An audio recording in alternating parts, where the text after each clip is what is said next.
Selamat pagi dan salam sejahtera bagi Bapak Ibu Saudara sekalian dimanapun berada. Saya percaya sukacita Tuhan memenuhi hati kita semua. Kita bersyukur kepada Tuhan oleh karena kasih dan anugerahnya lah kita boleh ada. Itu bukan oleh karena kekuatan kita, melainkan oleh karena anugerah Tuhan dalam kehidupan kita. Bapak Ibu Saudara jemaat Tuhan, saya berikan kesempatan untuk bersaat teduh sejenak. Dengarlah firman Tuhan, Mazmur 62. Hanya dekat Allah saja aku tenang, daripadanya lah keselamatanku. Hanya dialah gunung batuku dan keselamatanku, kota bentengku, aku tidak akan goyah. Sekalipun aku berjalan dalam lembah kekelaman, aku tidak takut bahaya, sebab Engkau besertaku. Gadamu dan tongkatmu, itulah yang menghibur aku. Engkau menyediakan hidangan bagiku di hadapan lawanku. Engkau mengurapi kepalaku dengan minyak, pialaku penuh melimpah. Kebajikan dan kemurahan belaka akan mengikuti aku seumur hidupku, dan aku akan diam dalam rumah Tuhan sepanjang masa. Mari kita naikkan satu pujian. Ya Tuhan, setiap jam kami memerlukan Engkau. Kita nyanyikan pujian dengan sungguh-sungguh di hadapan Tuhan.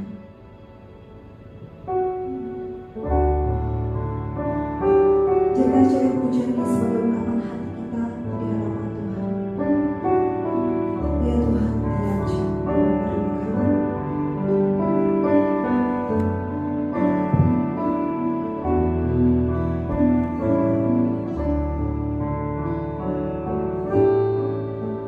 Ya Tuhan, tiap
setiap detik dan setiap hembusan nafas kami.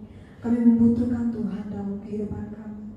Tuhan, kami datang dan merendahkan diri kami di hadapan-Mu. Ampunkan atas segala dosa, pelanggaran yang kami lakukan, baik itu melalui perkataan, pikiran, perbuatan, perasaan kami. Tuhan, ampuni kami, sehingga kami layak untuk datang menyembah Tuhan. Terima kasih Tuhan, kami serahkan ibadah ini dari awal, pertengahan, sehingga boleh berakhirnya dengan baik. Kami tahu ketika kami datang menyembah Tuhan, ada suatu kuasa yang tidak senang, yaitu kuasa iblis. Namun kami berdoa di dalam nama Tuhan Yesus, kami tengking kuasa iblis keluar dari hati dan pikiran kami. Biarlah kuasa Roh Kudus Tuhan yang memenuhi hati dan pikiran kami. Terpujilah nama-Mu Tuhan, ini doa kami dalam nama Tuhan Yesus kami berdoa dan bersyukur. Haleluya. Amin. Puji nama Tuhan, kita bersyukur untuk sukacita yang Tuhan berikan buat kita, untuk kekuatan yang Tuhan beri untuk kita. Meskipun dalam situasi dunia yang sangat menakutkan ini, tapi Tuhan senantiasa setia. Dia yang memelihara kita hingga detik ini kita ada semua hanya karena anugerah Tuhan. Tuhan Yesus baik bagi saya dan saudara. Mari kita naikkan pujian sebab Tuhan baik. Kita naikkan pujian dengan penuh sukacita.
Hingga ia rela mati bagi saya dan saudara, itu semua oleh karena bukti dan cinta kasih Tuhan dalam kehidupan saya dan saudara. Tiba saatnya kita akan mendengarkan kebenaran firman Tuhan yang akan menguatkan dan meneguhkan dalam kita menjalani kehidupan kita mengiringi akan Tuhan. Mari kita persiapkan hati kita, kita naikkan pujian, hanya perlu Kau Tuhan. Kemanakah kami dapat mencari kasih sejati? Kemanakah kami dapat berseru saat badai datang dari kehidupan kami? Yang kami tahu Tuhan, bahwa Engkau adalah pribadi yang setia, yang mampu memberikan kekuatan, memberikan jalan keluar dari kehidupan.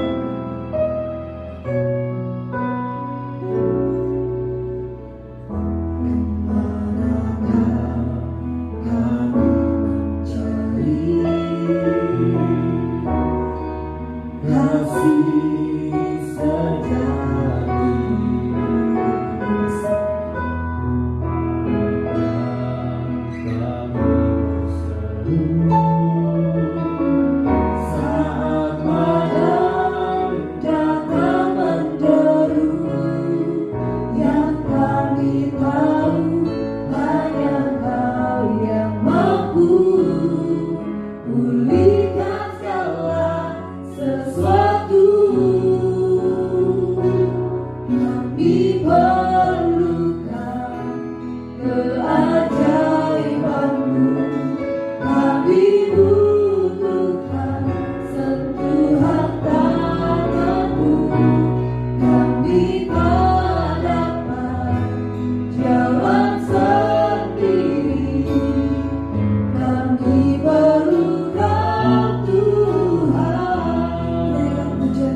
Ya Tuhan, kami sungguh-sungguh membutuhkan Engkau.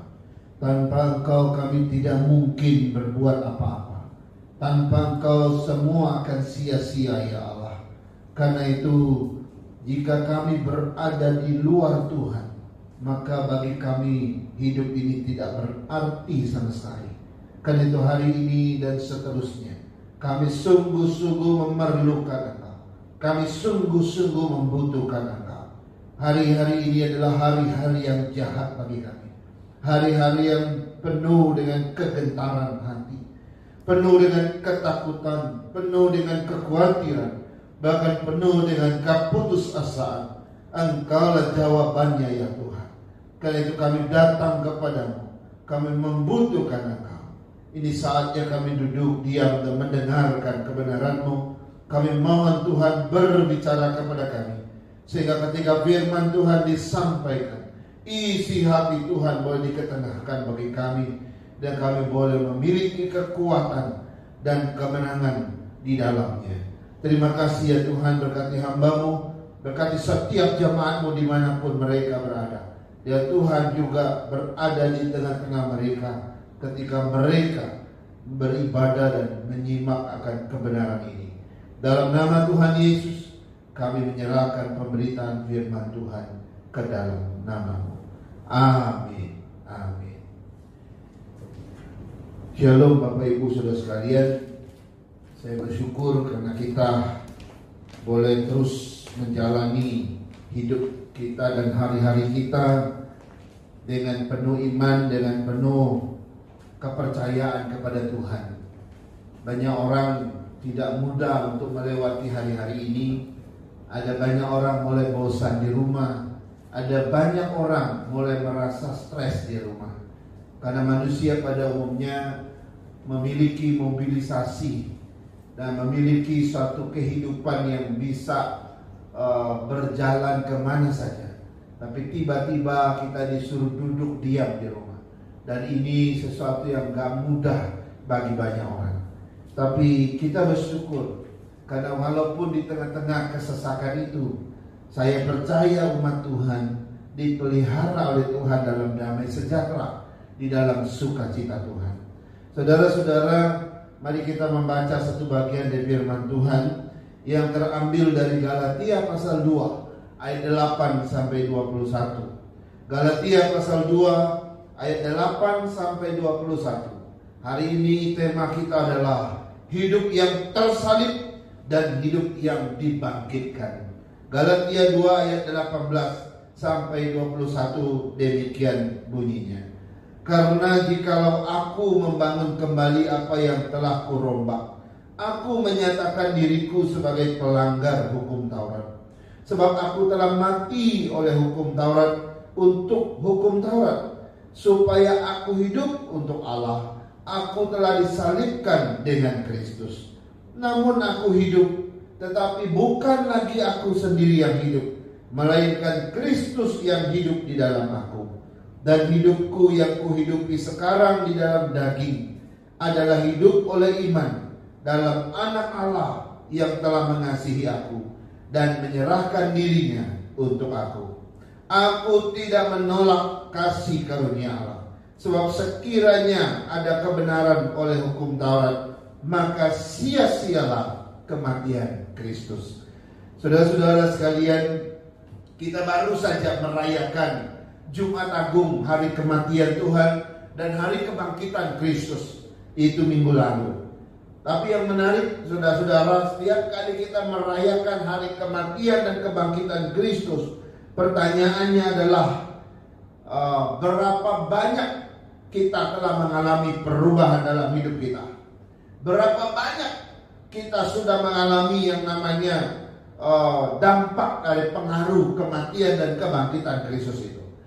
Kalau kematian Kristus itu dirayakan hanya sebatas memori saja, sebatas mengenang saja, sebatas mengingat dan merenungkan saja, maka nggak ada artinya sama kita. Nggak ada berarti sama sekali, Bapak Ibu saudara-saudari. Kita seringkali merayakan hari kematian dan kebangkitan Kristus, tapi berapa banyak yang kita peroleh dari makna kedua peristiwa itu? Ya, adakah dampaknya bagi kita? Kalau tidak ada, saudara, maka kematian dan kebangkitan Kristus yang kita peringati setiap tahun tidak berarti sama sekali. Kenapa, saudara? Karena sebenarnya kematian dan kebangkitan Kristus itu memiliki satu spirit yang luar biasa. Kematian dan kebangkitan Kristus itu memiliki spirit pembaharuan, memiliki spirit perubahan hidup, memiliki spirit transformasi hidup. Karena itu kalau engkau merayakan kematian Kristus dan kebangkitan Kristus, tapi engkau tidak mengalami perubahan hidup, engkau tidak mengalami yang namanya transformasi hidup, engkau tidak mengalami yang namanya pembaharuan hidup, saudara-saudara, maka itu hanya semua memori saja. Karena itu hari ini khotbah lanjutan saya dengan peringatan hari kematian dan kebangkitan Kristus ini akan membawa kita untuk mengalami terus perubahan itu. Bahwa kematian Kristus, kebangkitan Kristus mestinya membawa pembaharuan, mestinya membawa perubahan, mestinya membawa transformasi hidup. Prosesnya bagaimana? Saudara-saudara, Paulus menyebutkan di dalam teksnya yang baru kita baca tadi, bahwa ada sebagian dari hidup kita yang harus kita salibkan bersama Kristus. Tapi ada sebagian lagi yang harus kita bangkitkan bersama Kristus. Ini menarik, ya, bahwa ada sebagian dari hidup Paulus ia salibkan bersama dengan Kristus. Ada sebagian lagi kehidupan dari Paulus ia bangkitkan bersama kebangkitan Kristus. Wow, saudara-saudara, kematian dan kebangkitan itu membawa suatu perubahan, suatu transformasi hidup bagi kita. Nah, karena itu pertanyaannya adalah, bagian hidup yang harus disalibkan bersama Kristus itu apa saja? Dan pertanyaan kedua adalah, bagian dari hidup kita yang harus dibangkitkan bersama Kristus itu apa saja? Ya, saya ulangi, bagian mana yang harus kita salibkan bersama Kristus, dan bagian mana yang harus kita bangkitkan bersama Kristus? Saudara-saudara, dari pengalaman Paulus yang kita sudah lihat tadi, bahwa Paulus pernah memiliki sebagian disalibkan, sebagian dibangkitkan. Saudara-saudara, nah kita akan lihat yang pertama, bagian hidup yang harus disalibkan bersama Kristus itu apa saja. Saya menemukan dari teks kita paling tidak ada dua bagian dari hidup kita yang harus disalibkan bersama dengan Kristus. Yang pertama, saudara, itu dalam ayat 19. Paulus berkata, sebab aku telah mati oleh hukum Taurat untuk hukum Taurat, supaya aku hidup untuk Allah. Aku telah disalibkan dengan Kristus. Saudara-saudara, bagian yang pertama yang harus disalibkan bersama Kristus di kayu salib adalah hidup lama kita. Saudara, hidup lama saya, hidup lama Bapak Ibu Saudara, Ya, semua hidup lama kita mestinya sudah tersalib dengan Kristus, dipaku di kayu salib bersama dengan Kristus. Saudara-saudara, kita tahu latar belakang Paulus itu siapa. Paulus itu adalah seorang ahli Taurat. Ia pernah belajar dari seorang guru Taurat terkenal pada zamannya yang bernama Gamaliel. Paulus adalah seorang yang sangat menguasai hukum Taurat, dan dia juga seorang ahli di dalam hukum Taurat. Nah, sebelum Paulus mengenal Yesus, Paulus adalah seorang yang menjalankan hukum Taurat tanpa cacat sedikit pun, Bapak Ibu. Sebelum dia mengenal Yesus, Paulus seorang yang hidup bagi Taurat. Sebelum dia mengenal Kristus, Paulus seorang yang mengabdikan dirinya kepada Taurat yang luar biasa. Dan sebelum dia mengenal Kristus, Paulus seorang yang berjuang demi Taurat. Paulus bukan orang biasa. Paulus hebat luar biasa. Tetapi begitu mengabdi di dalam Taurat, dia berjuang demi Taurat, dia hidup di dalam Taurat tanpa cacat sedikit pun. Tetapi tiba-tiba Paulus mengalami sesuatu yang berbeda. Tiba-tiba dia berkata dalam ayat ini, aku telah mati oleh hukum Taurat, dan aku telah mati untuk hukum Taurat. Loh, ada apa Bapak Ibu? Kalau tadi dia bilang aku hidup demi hukum Taurat, berjuang demi hukum Taurat, mengabdikan diri demi hukum Taurat, sekarang dia bilang aku sudah mati terhadap hukum Taurat. Ada apa? Saudara-saudara, itu karena Paulus mengenal Kristus. Waktu dia mengenal Kristus, maka dia baru sadar semua yang ada kaitan dengan hidup lamanya dia anggap sampah. Saudara-saudara, itu sebabnya di dalam ayat yang lain Paulus berkata begini, ketika aku mengenal dia, yaitu Kristus, maka semua yang lain aku anggap sampah. Aku buang, semua aku anggap rugi. Aku tidak lagi, dia buang, itu dianggap sampah oleh dia. Dan karena pengenalan dengan Kristus, maka semua hidup lama dia salibkan bersama di Kristus. Semua hidup lama dia tinggalkan. Saudara-saudara, hidup yang dia hidupin sekarang bukan lagi hidup yang lama. Nanti kita akan lihat bahwa ternyata dia hidup bagi Kristus, hidup bagi Tuhan. Saudara, apa manfaatnya ini bagi kita atau suatu aplikasi buat kita? Saudara, waktu saya merenungkan bagian ini, seringkali kehidupan orang Kristen itu tidak bisa bertumbuh, tidak bisa menjadi dewasa, tidak bisa berkembang. Kenapa? Karena dia masih hidup dalam hidup lamanya. Hidup lamanya itu belum beres. Hidup lamanya itu masih dia pertahankan. Hidup lamanya itu belum dia salibkan bersama Kristus, sehingga orang ini nggak bisa maju bersama dengan Kristus. Saudara-saudara, pengalaman daripada Rasul Paulus menarik. Begitu dia mengenal siapa Kristus, maka semua hidup lama ini dianggap rugi, dianggap sampah, dan kemudian dia salibkan bersama Kristus. Karena aku mati semua terhadap itu, aku sekarang hidup bagi Kristus. Saudara-saudara, bisa tak orang Kristen berkata demikian? Hidup lama sudah aku salibkan, hidup lama sudah aku anggap sampah, hidup lama sudah aku anggap rugi, hidup lama aku sudah aku salibkan. Aku bersama Kristus di kayu salib, dan aku sekarang hidup bagi Kristus. Saudara, di tengah-tengah dunia yang dimana sedang mengalami corona hari ini, ya, banyak orang berpikir apa maksudnya corona.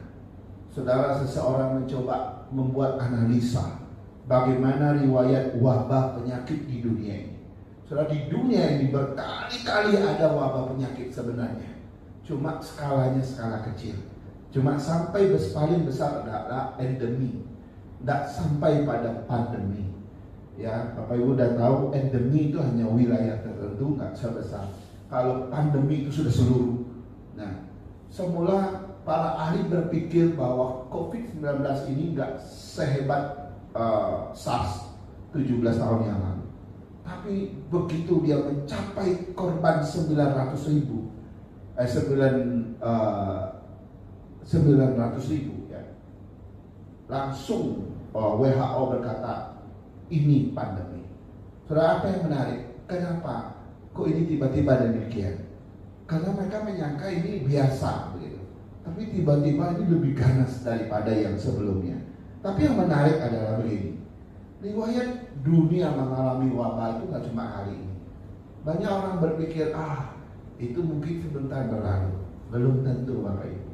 Kalau kita lihat pada satu pengalaman kira-kira puluhan tahun yang lalu, itu pernah wabah satu penyakit yang disebut dengan penyakit spilis, mungkin pernah dengar itu, penyakit yang memalukan di dunia ini, itu di Eropa.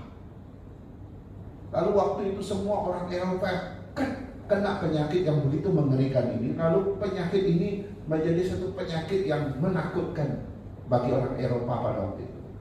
Akhirnya orang berlomba-lomba untuk menemukan obatnya. Dan yang menarik, apakah 10 tahun? Belum. 20 tahun? Tidak. 50 tahun? Tidak. Setelah 500 tahun orang baru menemukan obatnya yang disebut dengan penisilin. Dan itu akhirnya menjadi satu obat yang bisa mengobati penyakit itu. Lalu corona berapa lama? Hari ini banyak orang bilang mungkin 3 bulan. Belum tentu. Mungkin orang bilang mungkin puncaknya nanti bulan Juli, bulan Agustus sudah diketemukan. Belum tentu. Yang perlu kita berpikir adalah bahwa di balik daripada penyakit yang Tuhan izinkan di dunia ini, ada apa sebenarnya? Apa maksud Tuhan di balik semua ini? Ya. Yang paling susah adalah kita nggak pernah menemukan jawaban sebelum sesuatu terjadi.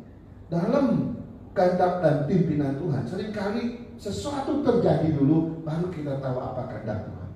Tapi yang menarik adalah dalam semua pengalaman perjalanan hidup umat Tuhan, apa yang diizinkan Tuhan, ketika sesuatu itu diizinkan Tuhan dan membuat manusia tidak berdaya, sebenarnya pelajaran pertama yang harus kita dapatkan adalah semua yang kita punya, semua kesombongan manusia, semua kehebatan manusia, itu semua tidak ada apa-apanya dibanding dengan kuasa Tuhan. Hari ini presiden mana yang begitu dengan gagah berani berkata kita bisa lawan corona? Nggak ada. Semua presiden di dunia ini sedang takut dan gentar. Karena itu saudara, kalau kita melihat mengalami sesuatu bagian kesulitan, kesesakan dan penderitaan seperti ini, kita mesti beringat satu hal. Kita harus kembali sama Tuhan. Ini kesempatan bagi umat Tuhan meninggalkan hidup lamanya, mati bersama Kristus, tersalib bersama dengan Kristus. Kita perbarui hidup kita. Kita kembali sama Tuhan. Tuhan ingin supaya semua orang percaya kepadanya dan bertobat. Yang kedua, hal yang kedua yang harus tersalib bersama Kristus adalah, itu masih dalam ayat 19. Ya, sebab aku telah mati oleh hukum Taurat untuk hukum Taurat, supaya aku hidup untuk Allah. Nah, kalimat terakhir ini berkata, aku telah disalibkan dengan Kristus. Saudara-saudara, kalau tadi dikatakan bahwa Paulus berkata dia telah mati untuk hak Taurat dan mati bagi Taurat, maka yang terakhir dia bilang, aku telah disalibkan dengan Kristus. Saudara, apa maksud kalimat pendek bagian terakhir ini? Saya percaya saudara, bahwa yang tersalib bersama Kristus itu nggak cuma hidup lama kita, tetapi juga semua kedagingan kita, hawa nafsu kita, dan dosa-dosa kita, saudara. Di sini dikatakan dalam Galatia 5:19-20 berkata, perbuatan daging telah nyata, yaitu percabulan, kecemaran, hawa nafsu, penyembahan berhala, sihir, perseteruan, perselisihan, iri hati, amarah, kepentingan diri sendiri, percideraan, roh pemecah, kedengkian, kemabukan, pesta pora, dan sebagainya. Saudara, menarik sekali. Lalu ayat 24, barang siapa yang telah menjadi milik Kristus, ia telah menyalibkan daging dengan segala hawa nafsu dan keinginannya. Saudara, waktu saya baca bagian ini, karena manusia betul-betul dibatasi oleh situasi corona. Ya, kita mau bikin masalah lagi, nggak bisa lagi hari ini. Kenapa? Karena kita cuma di rumah, gitu ya. Tetapi semua ini Tuhan ingatkan kita agar semua itu disalibkan bersama dengan Kristus. Ya, semua keinginan daging dan perbuatan daging, semua keinginan dosa dan perbuatan dosa disalibkan bersama Kristus. Jadi ada dua, hidup lama saya tersalib bersama Kristus. Segala kedagingan dan dosa saya tersalib bersama Kristus. Sudah beres, itu masa lalu. Sekarang aku hidup hanya pada satu arah. Aku hidup bagi Tuhan. Saudara-saudara, ini kesempatan kita berbenah. Ada banyak waktu kita bersama keluarga di rumah untuk membicarakan bagaimana kita hidup berkenan di mata Tuhan. Ini waktunya kita berbenah untuk memperbaiki banyak hal. Memakai momen kematian dan kebangkitan Kristus, kita tinggalkan semua. Ini seperti satu kondisi di mana kita berhenti sejenak supaya kita punya energi untuk hidup yang baru. Karena itu teman-teman atau Bapak Ibu sekalian, mari kita lihat seluruh kehidupan lama kita, semua dosa kita disalibkan bersama Kristus. Sekarang kita lihat bagian yang kedua. Bagian yang kedua adalah bagian hidup yang harus kita bangkitkan bersama Kristus. Apa bagian hidup yang harus kita bangkitkan bersama Kristus? Yang pertama itu dalam ayat 20. Saya baca ayat 20. Namun aku hidup, tetapi bukan aku lagi yang hidup, melainkan Kristus yang hidup di dalam aku. Dan hidupku yang kuhidupi sekarang di dalam daging adalah hidup oleh iman dalam Anak Allah yang telah mengasihi aku dan menyerahkan dirinya untuk aku. Saudara-saudara, bagian hidup kita yang harus kita bangkitkan bersama kebangkitan Kristus adalah hidup bagi Kristus, yaitu hidup Kristus di dalam diri kita. Itu yang harus kita bangkitkan. Paulus berkata, hidupku bukannya aku lagi. Ini adalah lagunya, ada pujiannya, tetapi Kristus yang hidup di dalam aku. Lalu kalimat yang hampir mirip diucapkan oleh Yohanes. Yohanes bilang, biarlah aku semakin kecil dan dia semakin besar. Saudara-saudara, ini bahasa yang hampir sama. Paulus bilang, yang hidupku bukannya aku lagi, tetapi Kristus yang hidup di dalamku. Tapi Yohanes juga ngomong, aku semakin kecil dan Kristus semakin besar. Saudara-saudara, Paulus, Yohanes plus semua murid yang lain, mereka adalah orang-orang yang hidup Kristus ada di dalam diri mereka. Mereka adalah orang-orang yang mengecilkan diri tetapi membesarkan Kristus. Ini yang dibangkitkan Bapak Ibu.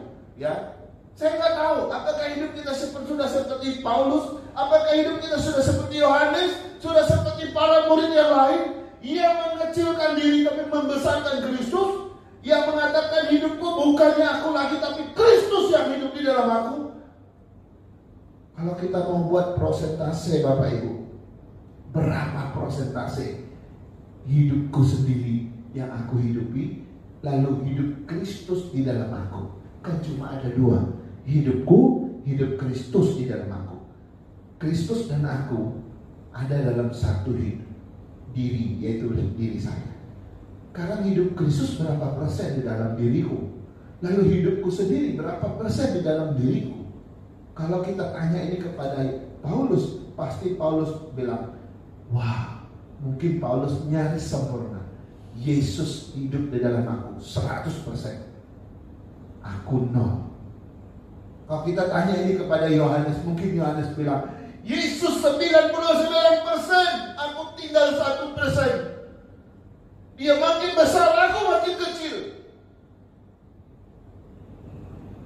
Sudah waktu saya renungkan bagian ini, mari kita bangkitkan bagian ini. Bangkitkan hidup Kristus dalam diri kita. Besarkan dia seperti Yohanes. Katakan seperti Paulus yang mengatakan, aku bukannya aku lagi, tapi Kristus yang hidup di dalam aku. Berapa banyak orang Kristen yang membesarkan Kristus dalam hidupnya, yang membangkitkan hidup Kristus dalam dirinya. Saudara, disinilah kelemahan kita. Disinilah segala keterbatasan kita. Ketika kita tidak lagi hidup bagi Kristus, ketika Kristus itu terlalu kecil di dalam kita dan kita terlalu besar, Yesusnya kecil, maka kita nggak ada dampak sama sekali. Tapi coba engkau balik, Yesus besar, engkau begitu kecil seperti Yohanes. Saya yakin engkau akan menjadi berkat, engkau akan menjadi dampak yang besar. Dan Tuhan akan pakai engkau luar biasa. Dan ini akan menjadi hidup yang luar biasa, berdampak bagi siapapun. Pernah gak kita bergumul, Tuhan aku ingin membesarkan engkau, biarkan aku yang mengecil. Saudara-saudara, memang susah sekali menerima istilah ini. Istilah ini ada istilah rohani, istilah yang kita berpikir di awam-awam. Gimana caranya aku mengecilkan diri, Yesus membesarkan diri bagaimana? Saudara, kita udah belajar banyak tentang firman. Ya, apa yang kita katakan, yang kita pikirkan, yang kita lakukan, mestinya kita lakukan demi kemuliaan Tuhan. Sederhana. Karena itu Bapak Ibu, mari kita pakai momen kebangkitan Kristus ini. Kita juga membangkitkan hidup Kristus di dalam diri kita. Dia bukan yang kecil, tapi dia besar dalam diri kita. Kiranya Tuhan memberkati. Yang terakhir. Yang kedua, yang harus dibangkitkan di dalam kebangkitan Kristus, itu masih dalam ayat 20. Namun aku hidup, tetapi bukan aku lagi sendiri yang hidup, melainkan Kristus yang hidup di dalam aku. Dan hidupku yang kuhidupi sekarang di dalam daging adalah hidup oleh iman dalam Anak Allah yang telah mengasihi aku dan menyerahkan dirinya untuk aku. Saudara-saudara, di sini Paulus berkata secara spesifik, ya, dia berkata gini, hidup yang kuhidupi sekarang di dalam daging ini adalah hidup oleh iman. Hal yang kedua yang harus kita bangkitkan bersama kebangkitan Kristus adalah hidup oleh iman. Kalau yang pertama tadi, hidup Kristus di dalam diri kita harus dibangkitkan, dipesahkan. Karena hidup oleh iman, iman kita mesti dibangkitkan bersama dengan kebangkitan Kristus. Saudara-saudara, menarik sekali perkataan itu. Kenapa? Karena kalimat ini menunjukkan perbedaan orang percaya dengan orang nggak percaya. Ya, kalimat ini menunjukkan perbedaan kita dengan orang dunia, orang percaya dengan orang tidak percaya. Beda orang beriman dengan orang tidak beriman. Beda orang yang sudah diselamatkan dengan orang yang belum diselamatkan. Ya, perbedaannya apa atau kesamaannya apa? Saudara, ada kesamaan, ada perbedaan. Kesamaannya paling tidak seperti ini. Kita sama-sama masih hidup secara jasmani. Orang beriman dan orang nggak beriman masih sama-sama hidup secara jasmani, bukan? Kita masih hidup di bumi yang sama, bukan? Kita masih berjuang di bumi yang sama, bukan? Kita juga masih bisa menderita dalam penderitaan yang sama, bukan? Kita masih bisa mengalami krisis ekonomi dalam krisis yang sama, bukan? Orang Kristen, orang gak percaya, orang beriman dan orang tidak beriman masih menginjak dunia yang sama, hidup secara fisik yang sama, hidup mengalami tantangan yang sama, berhadapan dengan corona yang sama, sama-sama bisa kena sakit. Tapi beda. Bedanya di mana? Kita hidup oleh iman, orang dunia tidak hidup oleh iman. Kita hidup karena percaya kepada Kristus, dan mereka tidak percaya kepada Kristus. Ini bedanya. Oke, boleh dunia kita sama, tantangan hidupnya sama, penyakitnya sama, penderitaannya sama, krisisnya sama. Tapi orang percaya hidup oleh iman, sebagian yang tidak percaya tidak hidup dengan iman. Lalu selanjutnya, orang yang hidup dengan iman, dia akan tetap terikat dengan Tuhan. Dia akan tetap terikat dengan Kristus sebagai kepala daripada gereja. Tapi mereka tidak akan pernah terikat lagi dengan Tuhan. Karena itu kita nggak takut dengan badai topan yang menggoncang dunia ini seperti apapun goncangannya. Ingat, imanmu akan tetap mengikat engkau dengan Tuhan, dan ikatan itu tidak akan pernah putus. Goncangan apapun yang kita alami, gak usah khawatir. Kenapa? Karena engkau tetap terikat dengan dia. Karena iman itu seperti sau yang kuat. Saya pernah jelaskan dalam khotbah yang lalu, kalau kapal itu punya satu kaitan dilempar ke laut, itu akan menjadi cengkram. Dia mencengkram di dalam sana sehingga kapal itu nggak terdampak. nggak terseret oleh arus. Ya, kita nggak lihat saunya seperti apa, tapi ketika badai datang, ombak datang, arus datang, cengkeramannya tetap terasa walaupun tidak terlihat.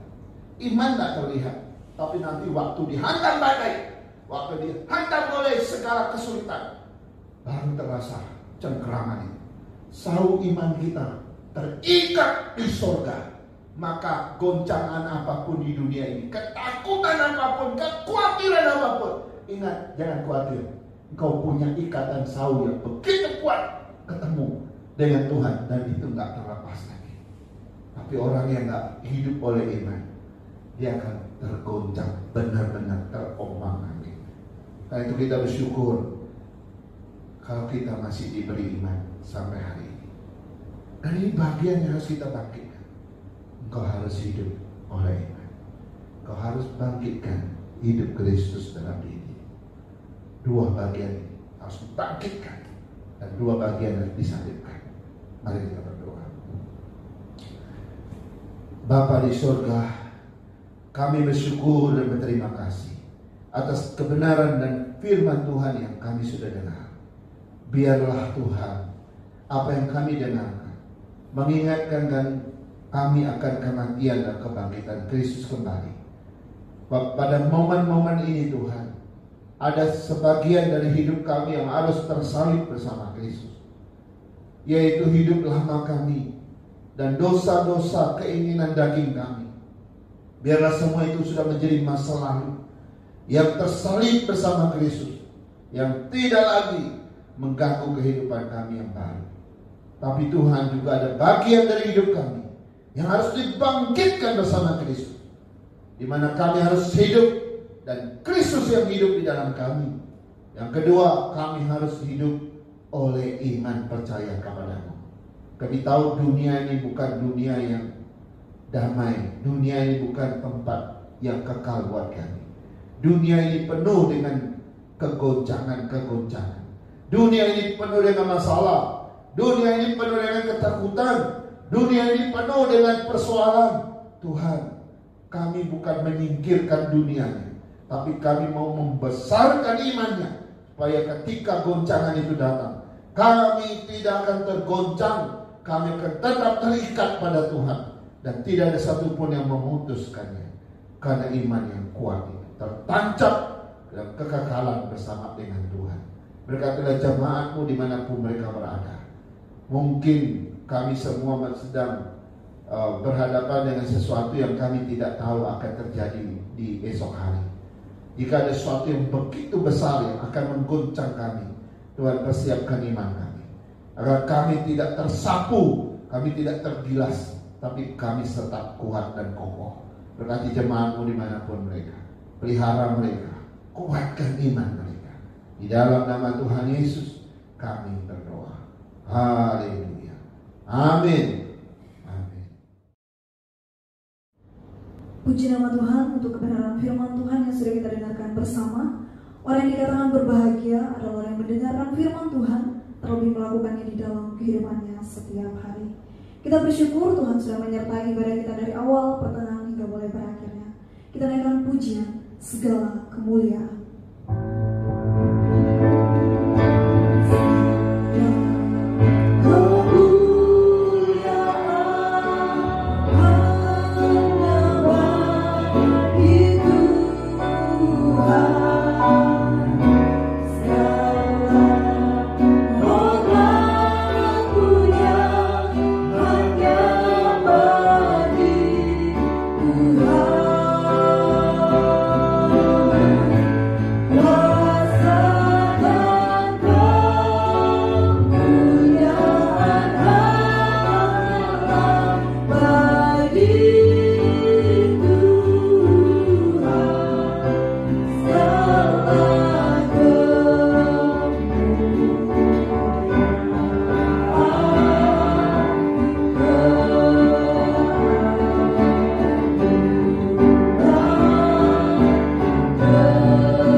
kasih, mari kita kembali ke tempat kita masing-masing. Kita kembali dengan membangkitkan Kristus dalam hidup kita. Kita kembali dengan membangkitkan iman juga di dalam diri kita. Dan terimalah berkat Tuhan.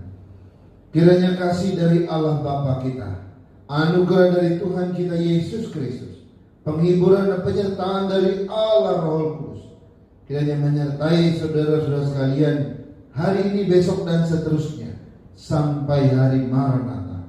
Yesus Kristus datang menjemput kita saleh-salehnya. Amin. Amin. Amin.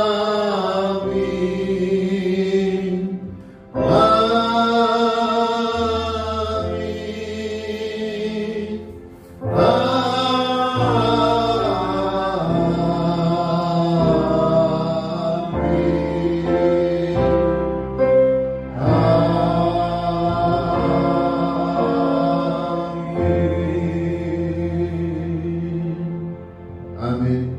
Ibadah kita selesai. Tuhan Yesus memberkati saat teduh, dan Tuhan menyertai kita sampai ketemu kembali. Demikian ibadah kita pada hari ini. Kita berharap Tuhan memberkati, menguatkan kita di tengah-tengah situasi di mana kita berada hari ini. Izinkan saya menyapa Bapak Ibu. Saya berharap kita semua tetap sehat di rumah dan kita tetap menjaga protokol kesehatan yang sudah diinstruksikan oleh pemerintah kepada kita. Dan saya ingatkan kembali bahwa bagi Bapak Ibu yang ingin memberikan persembahan, Bapak Ibu boleh mentransfernya ke nomor yang ada di bawah ini. Dan kami juga mengucapkan terima kasih kepada jemaat Tuhan yang sudah memberikan persembahan dengan setia pada minggu-minggu yang lalu. Kami terus memohon atau meminta Bapak Ibu untuk tetap ikut jadwal ibadah kita, khususnya anak-anak muda kita. Itu setiap hari Sabtu jam 18.30 mereka juga ada ibadah online. Lalu ibadah umum seperti biasa 10.30 ibadah online kita, dan juga anak sekolah minggu kemudian. Dan saya juga ada doa pastoral khusus bagi jemaat setiap hari Sabtu siang. Saya berharap di masa-masa sulit ini kita tetap ingat Tuhan, kita tetap punya relasi satu sama lain, saling mendoakan, dan juga setia berdoa untuk diri kita sendiri. Demikian warta untuk kita hari ini. Kiranya Tuhan Yesus memberkati. Selamat hari Minggu, dan Tuhan memberkati kita. Amin.